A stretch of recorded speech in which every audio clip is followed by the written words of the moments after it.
Comme vous pouvez le constater, nous avons l'œil sur vous depuis quelque temps. Et nous avons l'impression que vous menez une double vie. Avec les coups de pied, les coups de poing, l'emmerdant, c'est que ça laisse des marques. En revanche, il y a un truc super efficace, c'est celui-là, tu vois.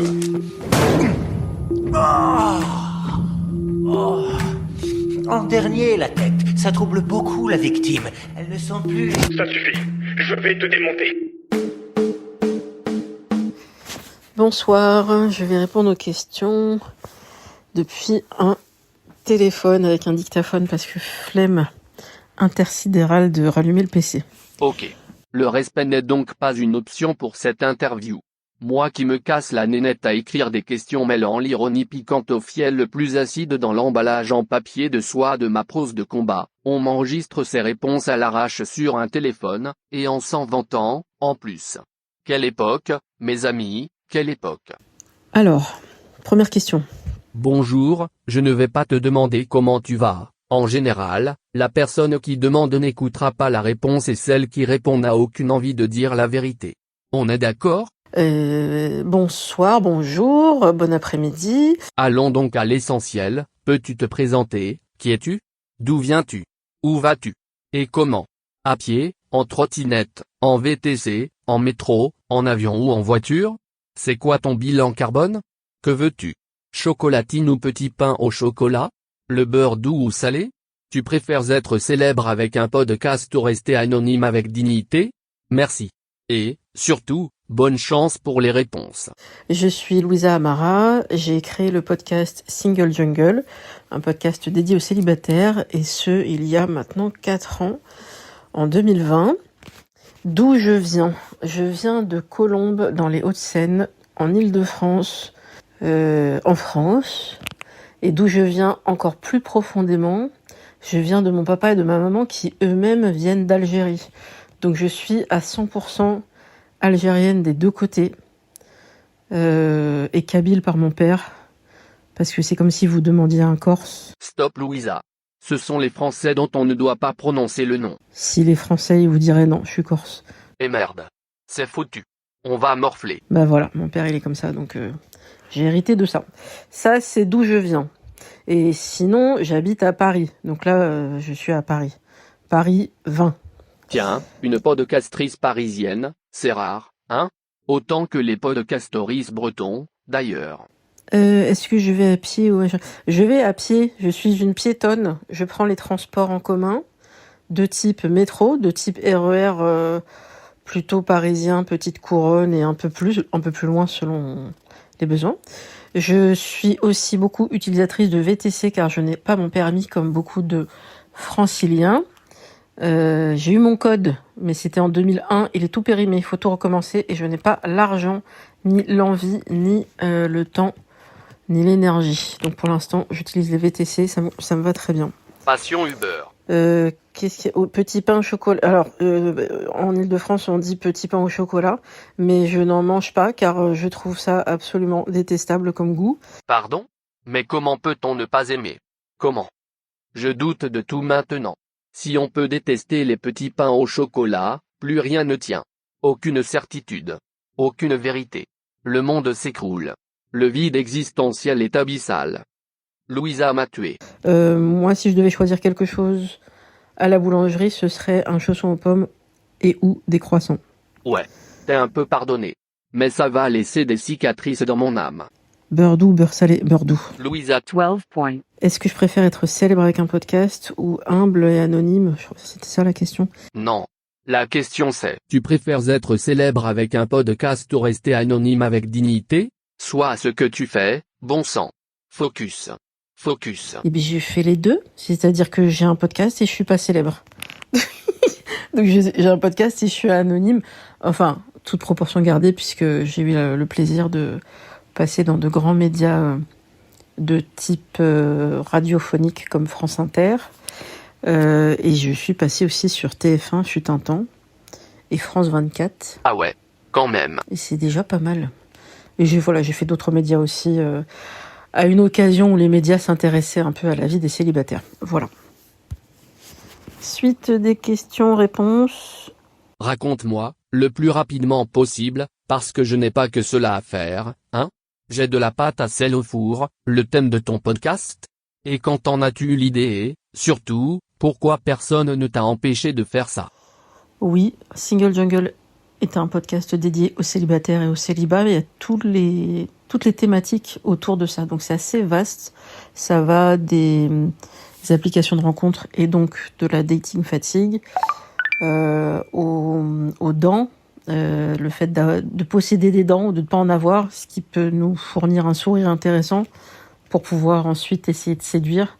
Donc ça va assez loin dans les sujets. Ça peut être aussi quel type de restaurant on va choisir. Donc j'ai eu le plaisir d'avoir un critique gastronomique célèbre pour parler de ça. Il est tellement célèbre que c'est lui qui a inspiré le critique qui est dans Ratatouille. François Simon, pour pas le citer. Donc c'est des sujets très très vastes, mais toujours autour de la thématique des célibataires et du célibat. Et Le célibat serait-il la grande aventure du 21e siècle? T'as vu?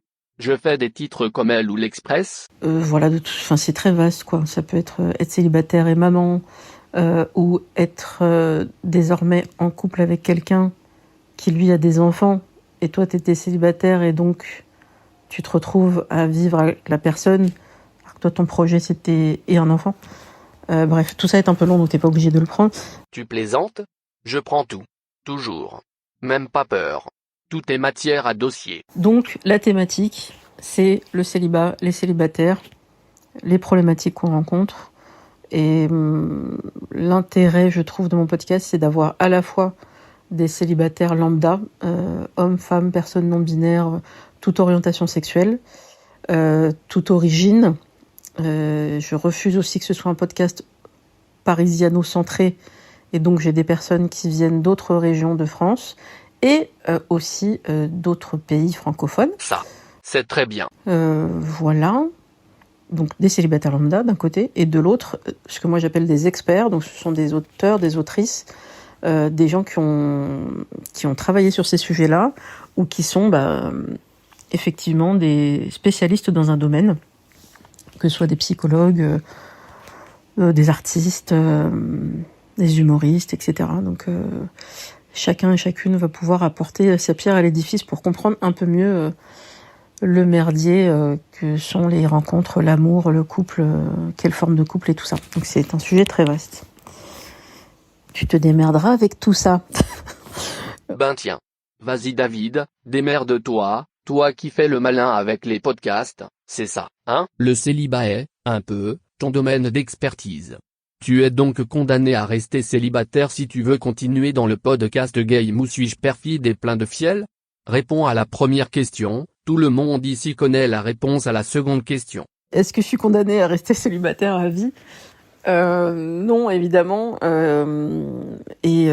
Scoop ou pas, ce podcast a désormais 4 ans, un peu plus de 4 ans, et j'ai connu de brèves périodes de couple pendant cette période-là. Hop, y a faute là, non?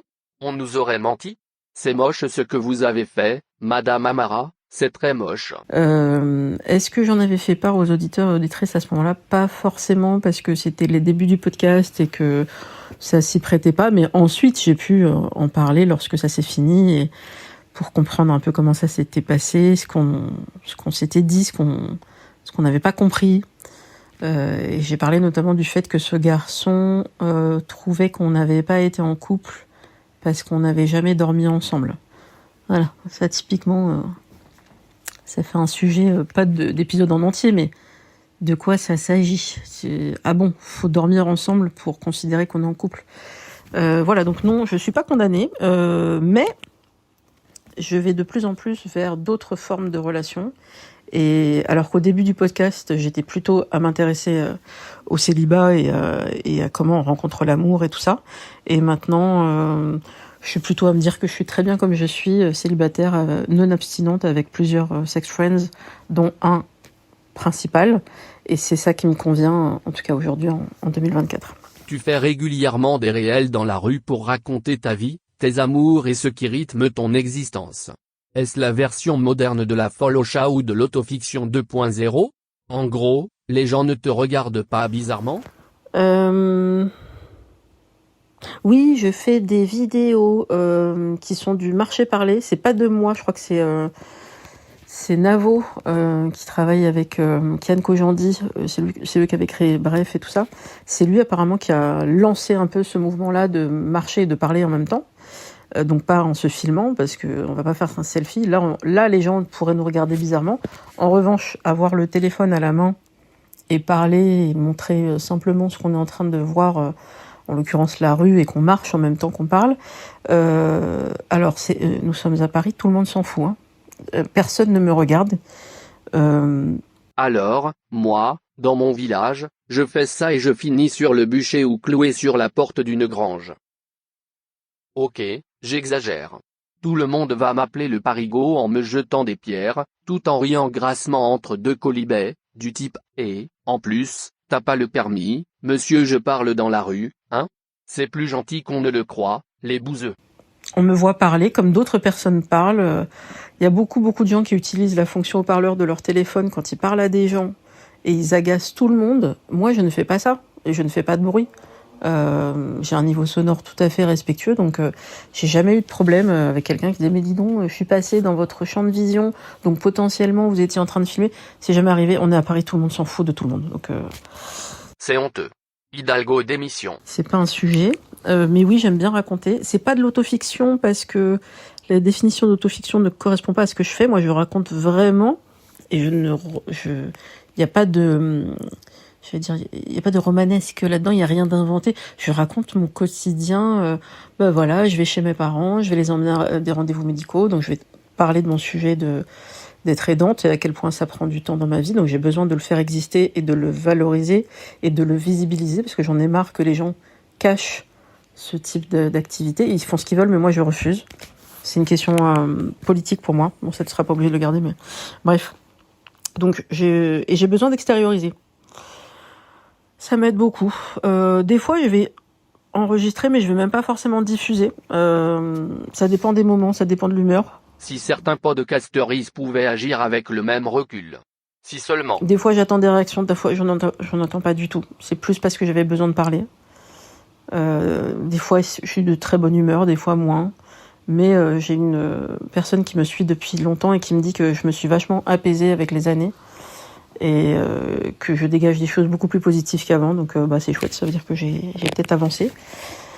Et il y a des gens qui me suivent depuis tellement longtemps ils ont vu vraiment les très hauts, ils ont vu les très bas aussi, et ça m'a permis d'avoir une communauté, c'est un mot bizarre, mais de gens qui gardent le contact. Ils aiment bien avoir des nouvelles et moi aussi j'aime bien, donc voilà. Mais je le fais pas non plus tous les jours. Peut-être plus que d'autres, mais ça fait du contenu en même temps. Hein, et, c'est bon pour l'algorithme. Hein.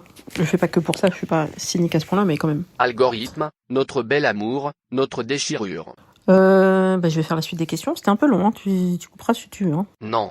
T'inquiète, c'est cool. J'ai oublié de répondre à la question de quand est-ce que j'ai eu l'idée. Alors, j'ai eu l'idée Je reprends. J'ai eu l'idée de créer un podcast autour du célibat, précisément en 2019. Le monde d'avant.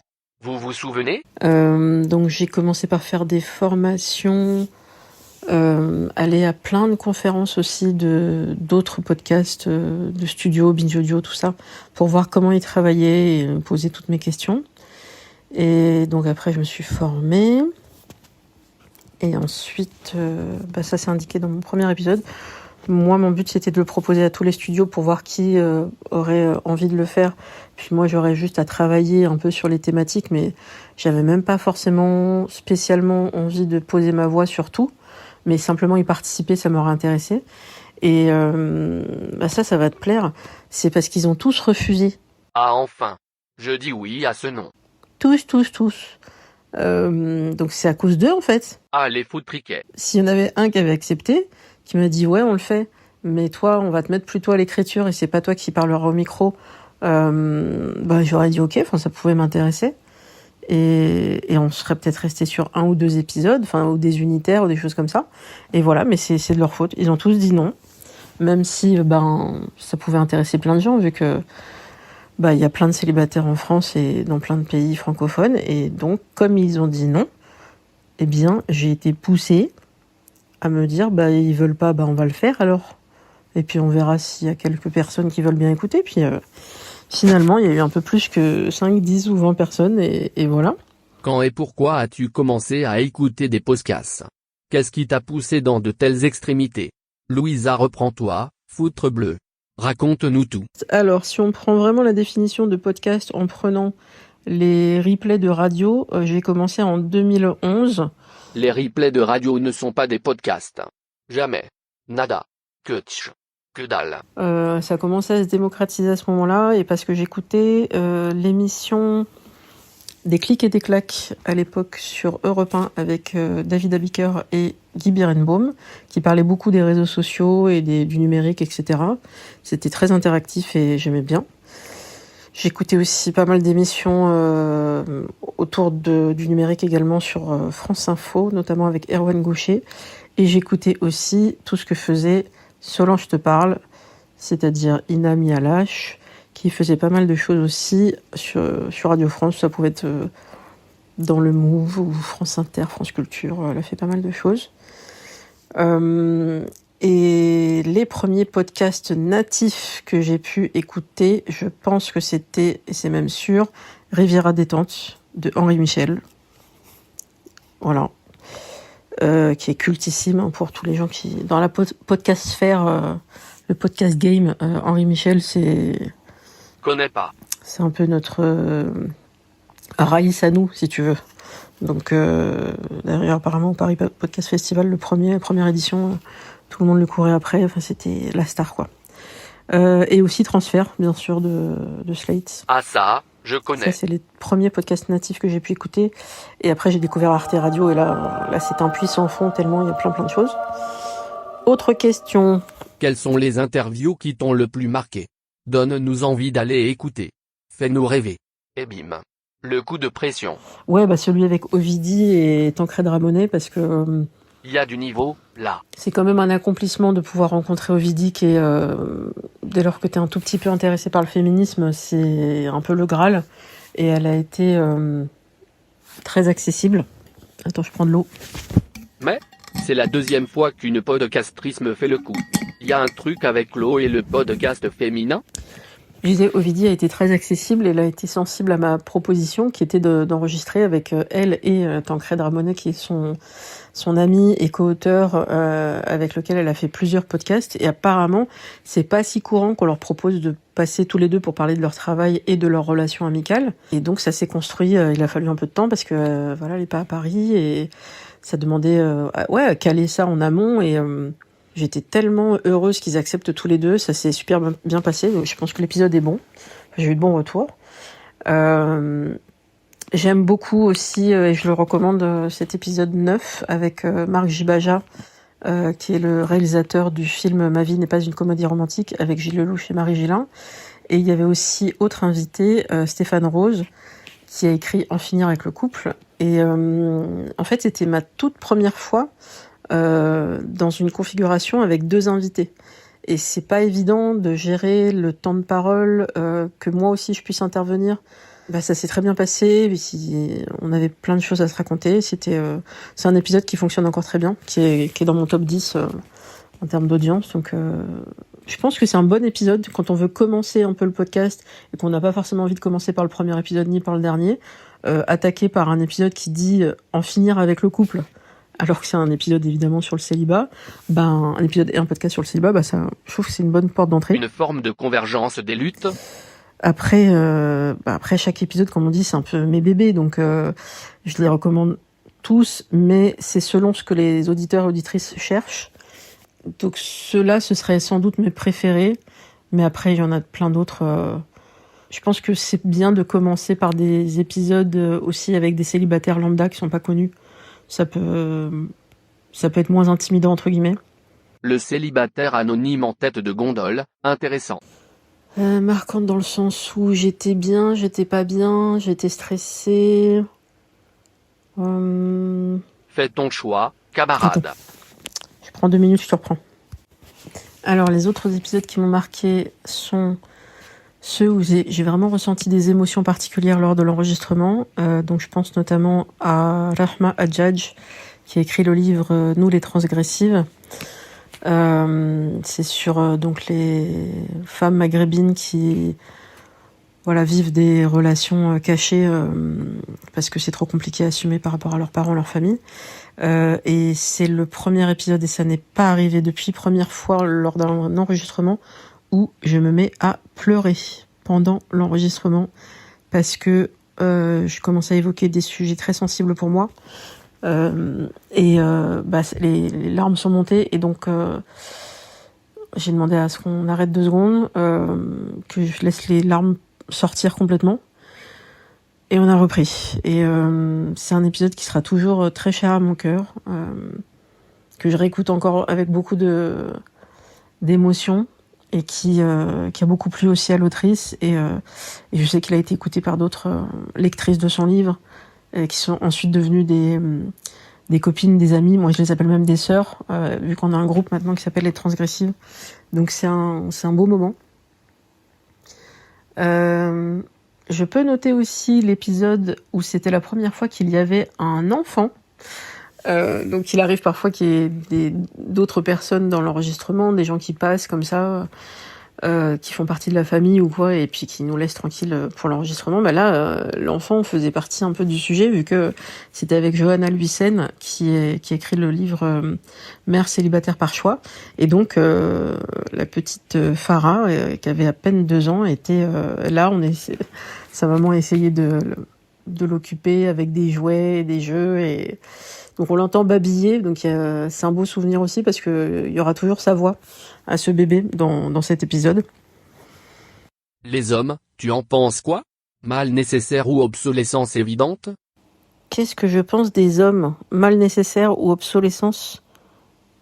Qu'est-ce que t'as dit? Obsolescence Évidente? Je sais plus, pas programmé, mais t'as dit un autre mot. Qu'est-ce que je pense des hommes? Je suis hétéro, moi, donc Ouais, moi aussi. Je me déçois tellement. j'allais te dire, je les aime quand même. Et il y a quelques exemplaires qui sont bien quand même. Il y a un gros tri à faire, ça c'est sûr. Et ça veut pas dire que les femmes, elles sont plus cool. Mais je suis pas lesbienne. Je suis même pas un tout petit peu bi. Donc oui, je trouve que les hommes, c'est chouette, parce qu'ils ont des... Enfin, chacun en a normalement, un pénis. En tout cas, les hommes cis. Et donc, moi, je suis attirée par ça. J'en ai un aussi. J'essaie de ne pas le confondre avec mon cerveau.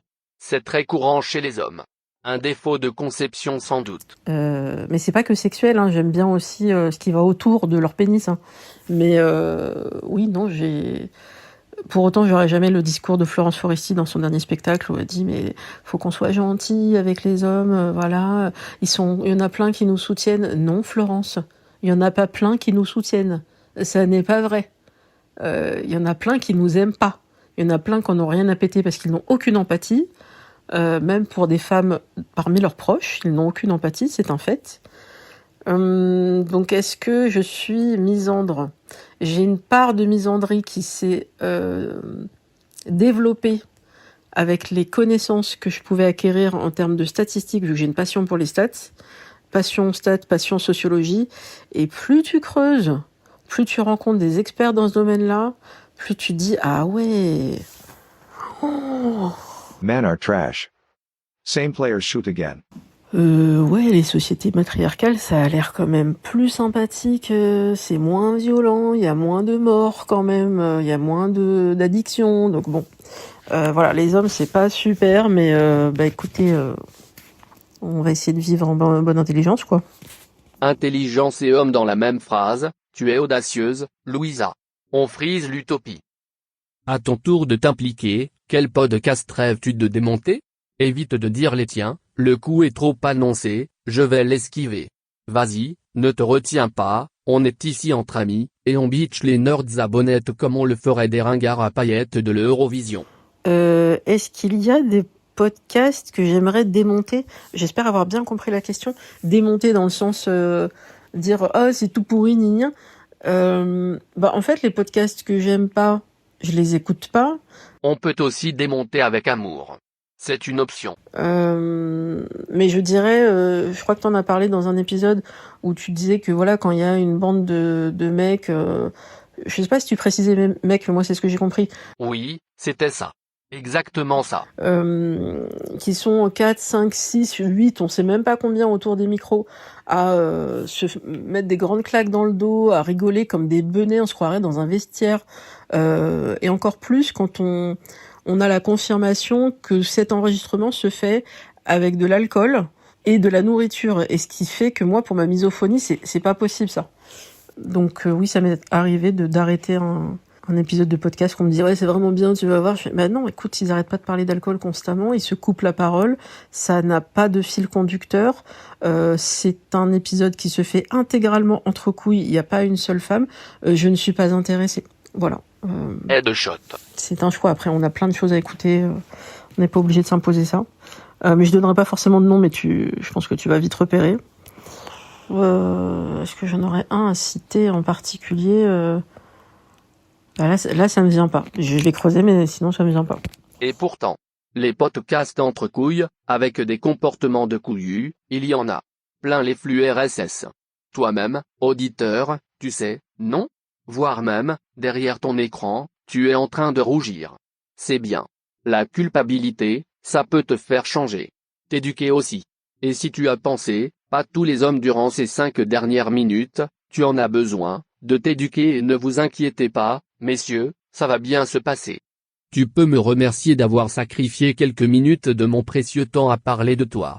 À bientôt. Ouais, ça me paraît pas mal. Ouais, pareil. Voilà. Je crois que j'ai répondu à toutes tes questions. N'hésite pas à couper parce que j'ai été très très longue. Je sais pas comment ça se passe avec les autres habituellement. Mal. Mais essaye de prendre la substantifique moelle. Et encore merci pour cette proposition.